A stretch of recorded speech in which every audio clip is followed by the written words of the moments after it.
नमस्कार, मैं चित्रा अवस्थी। आज का वीडियो मैं शुरू करूंगी एक सवाल से।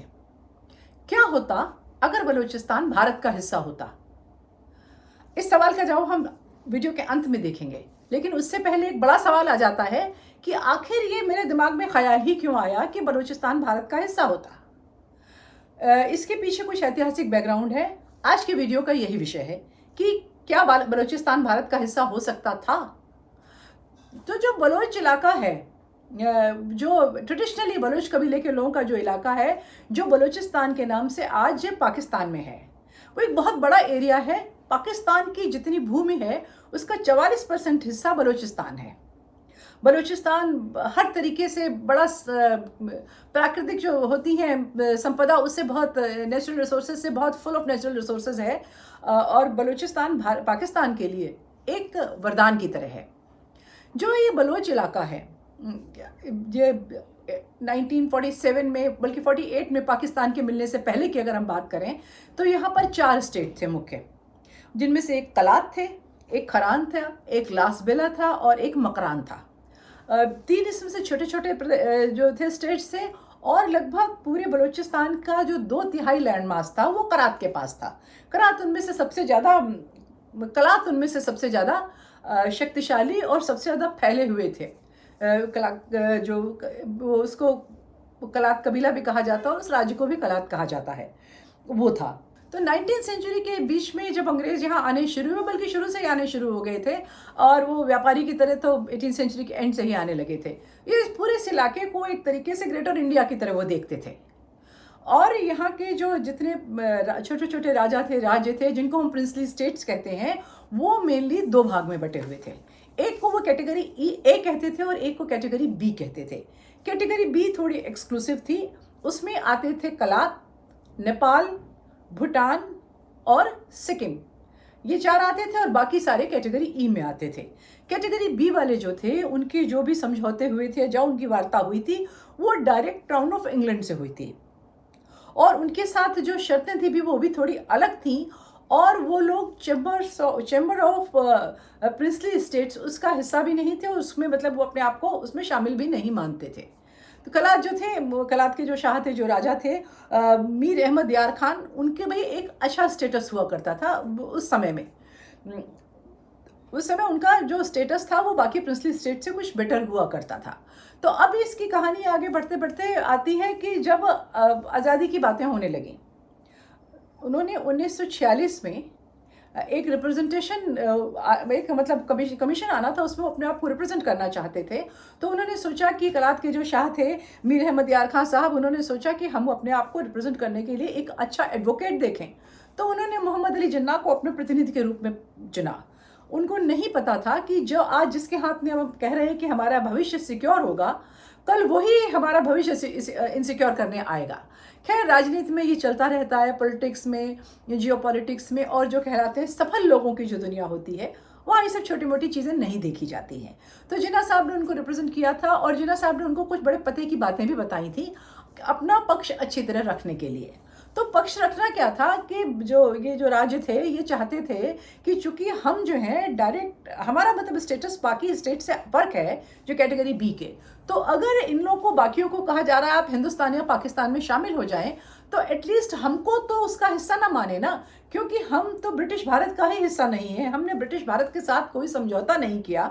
तो अगर आप इस लैंडमास को आज़ादी दे रहे हैं, 2 डोमिनियन बना रहे हैं, उससे हमको कुछ लेना देना नहीं होना चाहिए।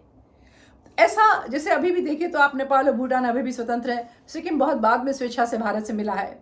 तो ये ऐसा उनका कहना था। उसके बाद फिर क्या हुआ कि एक गोल टेबल कॉन्फ्रेंस हुई फर्स्ट वीक ऑफ अगस्त 1947 में, जिसमें जिन्ना भी थे, जिसमें माउंटबेटन भी शामिल थे, जिसमें नेहरू जी भी शामिल थे। उसमें भी इन्होंने यही बात कही, और जिन्ना ने एक जो कलात के किंग को था, वो एक तरह से उन्होंने आश्वासन दिया कि जब आप अपने आप को इंडिपेंडेंट स्टेट घोषित करोगे तो मुस्लिम लीग आपका समर्थन करेगी। मतलब तब तक ये तय हो गया था कि वहाँ पर मुस्लिम लीग के प्रतिनिधि के तौर पे जिन्ना आएंगे और यहाँ पर कांग्रेस के साथ जवाहरलाल नेहरू आएंगे। ये बात ऑलमोस्ट तय थी। तो जिन्ना ने एक तरीके से जो वर्ड दिया वो स्टेट ऑफ पाकिस्तान का वर्ड भी था। लेकिन आप जानते हैं कि बहुत ज़्यादा वर्ड्स पे तो कोई ध्यान नहीं देता, किसने क्या कहा, कब कहा, कैसे कहा।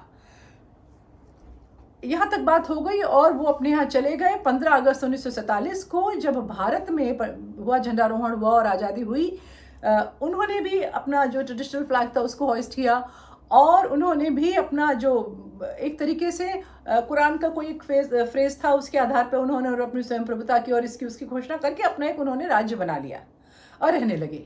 लेकिन बात यहीं पर ख़त्म नहीं हुई। एक तरफ तो ये उम्मीद कर रहे थे कि जब पहली बार इनके संग ट्रीटी की गई थी तो सुरक्षा देने के बदले में इनकी कुछ ज़मीन जो थी वो ब्रिटेन ने ली थी।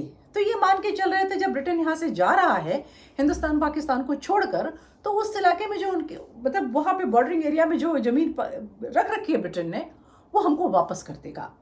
कुछ इसी किस्म का झगड़ा अफगानिस्तान का भी पाकिस्तान से है कि अफगानिस्तान कहता है कि हमने ये ज़मीन तो ब्रिटेन को लीज पे दी थी, वो चले गए, अब हमारी ज़मीन वापस आनी चाहिए। अब अगर ब्रिटिशर्स चाहते तो ये मसले निपटा सकते थे, लेकिन जो थोड़ा भी इन चीज़ों को देखता है और उस समय के इतिहास को पढ़ता है उसको बहुत अच्छे से ये बात क्लियर होती है कि ब्रिटिश जहाँ से भी जाते थे उनका इरादा नहीं होता था कि वहाँ शांति से कोई काम हो सके। मतलब वो इतना पंगा छोड़ के जाना चाहते थे, उनको लगता था बाद में हमको तो बार बार बुलाया ही जाए।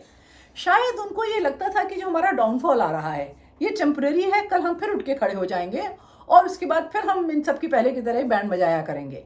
शायद वो ऐसा सोचते थे। तो पहला तो जो कलात राजा थे मीर अहमद यार खां, उनको यही लगा कि अरे हमारी ज़मीन तो नहीं वापस करी।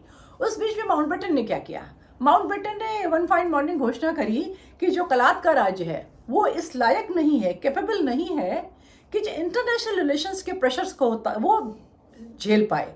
तो इसलिए मैं ये सोचता हूँ कि इसको या तो भारत या पाकिस्तान से मिल जाना चाहिए। तो काफ़ी सोच विचार करके उनको लगा कि जब इनको लगा कलात वालों को कि हमको इंडिपेंडेंटली सर्वाइव नहीं करने दिया जाएगा, उधर पाकिस्तान ने क्या किया कि बाकी जो तीनों छोटे छोटे बलोच राज्य थे उनको आपस में मिला लिया, किसी पे समुद्र तट की तरफ से सेना भेजी, कुछ किया, डिप्लोमेटिकली उनको अपने साथ मिला लिया था। तो इनको भी लगा कि पाकिस्तान तो हमको भी प्रेशराइज करेगा, तो उन्होंने घोषणा करी कि हम भारत के साथ मिलना चाहते हैं। अब उस समय मिस्टर मेनन साहब जो थे, मेनन साहब हमारे शायद एम्बेसडर हुआ करते थे पाकिस्तान में, फॉरेन सेक्रेटरी क्या थे, उन्होंने वीके मेनन, उनके हवाले से रेडियो पे एक खबर आई। ये बात है 1948 की, फेब एंड की या मार्च की, फरवरी एंड या मार्च की बात है। उन्होंने ये वहाँ पे उन लोगों ने, ऑल इंडिया रेडियो वालों ने एक खबर बताई, सुनाई कि मेनन साहब ने, वीके मेनन साहब ने कहा है भारत बलूचिस्तान को अपने साथ नहीं मिलाएगा। इस बात से तो भारत में, पाकिस्तान में, कलात में हर जगह हड़कंप मच गया। मतलब कलात के तो जिसको कहते हैं कि तोते ही उड़ गए, उनको समझ नहीं आया अब हम क्या करेंगे।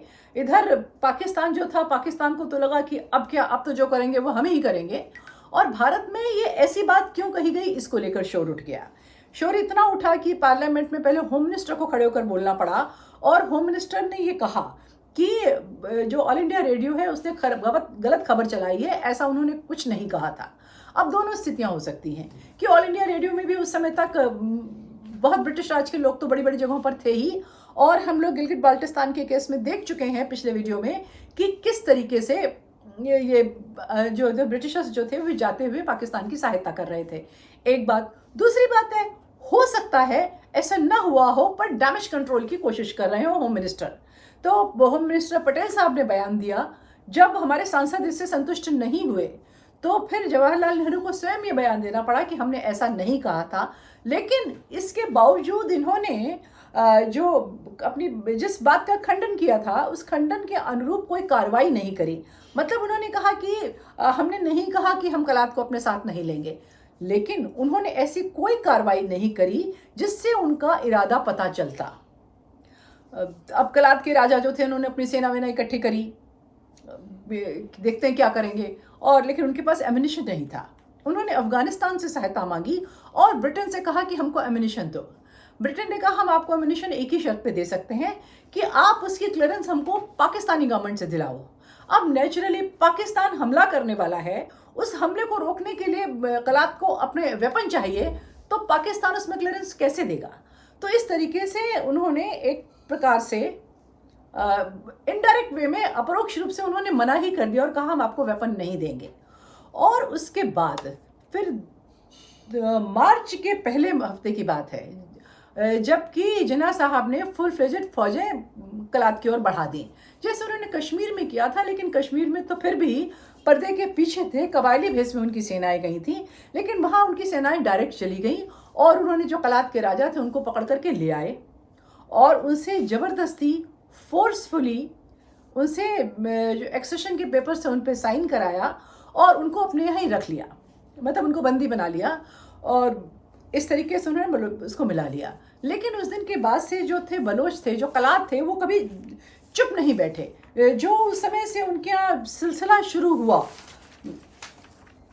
जो शुरू हुआ विद्रोहों का, तो वो लगातार चलता चला आ रहा है। 1948 में उन्होंने बहुत भयंकर विद्रोह किया, 1958 में, 1962 में, 1970 में, 2005 में और आज 2024 में भी वहाँ खूनी जंग चल रही है। तो ये कभी भी शांत नहीं बैठे। कब तक इनको पाकिस्तान दबा के रख पाएगा ये भी कोई नहीं जानता है।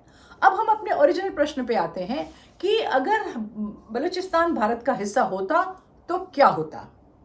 तो देखिए, पहली बात तो ये है कि वो इतना नेचुरल रिसोर्सेज से रिच जगह है, वो एरिया है कि अगर भारत के साथ होता तो उससे हमको नेचुरली ओवरऑल भारत को बहुत फ़ायदा होता। दूसरा, वो मिडिल ईस्ट में जाने का रास्ता बनता, उससे भारत का जो व्यापार और बहुत चीज़ें बहुत अच्छी होती।